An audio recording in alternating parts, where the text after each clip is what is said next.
नमस्कार, बहुत स्वागत है आप सभी का। आप मुझे न्यूज 18 के डिजिटल प्लेटफॉर्म पर देख रहे हैं। मैं हूं आपके साथ जया मिश्रा।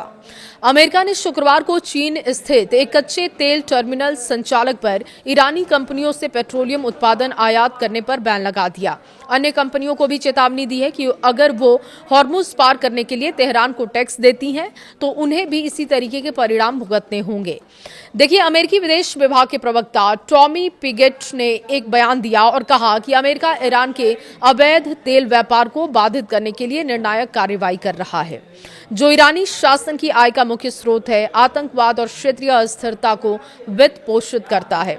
टॉमी पिगोट ने क्या कहा, ये विस्तार से अब आपके सामने रख रहे हैं। एक रिपोर्ट के मुताबिक पिगोट ने कहा कि विभाग के ईरानी पेट्रोलियम और पेट्रोलियम उत्पादों के व्यापार में शामिल कई संस्थाओं, एक व्यक्ति और एक पोत पर बैन लगा दिया है।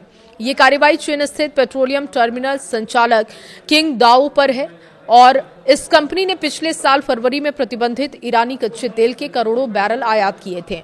किन किन पर बैन लगा है ये भी समझ लीजिए। अमेरिका ने किंग दाओ हेओ के अध्यक्ष चीनी नागरिक शिंग जून ली, 2 पोत प्रबंधन कंपनियां ब्रिटेन स्थित थार विंग और इसके साथ ही टाइम्स इंटरनेशनल और हांगकांग स्थित on board ship management limited पर भी बैन लगा दिया गया। 2 पोत प्रबंधन कंपनियों के खिलाफ ये कार्रवाई ईरानी पेट्रोलियम उत्पाद के परिवहन और खरीद के लिए इस्तेमाल किए जाने वाले अवैध बेड़ों को निशाना बनाने के उपायों के तहत है।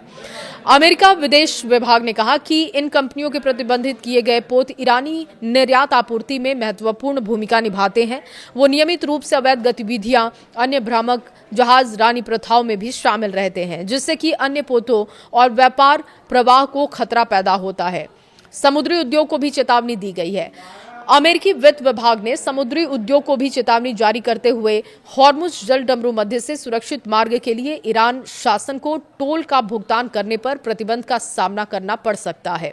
और इसके अलावा अमेरिकी वित्त विभाग ने 3 ईरानी विदेशी मुद्रा विनिमय कंपनियों और उनसे जुड़ी फर्जी कंपनियों को भी नामित कर दिया है, जो हर साल अरबों डॉलर की विदेशी मुद्रा लेन देन में मदद करती हैं।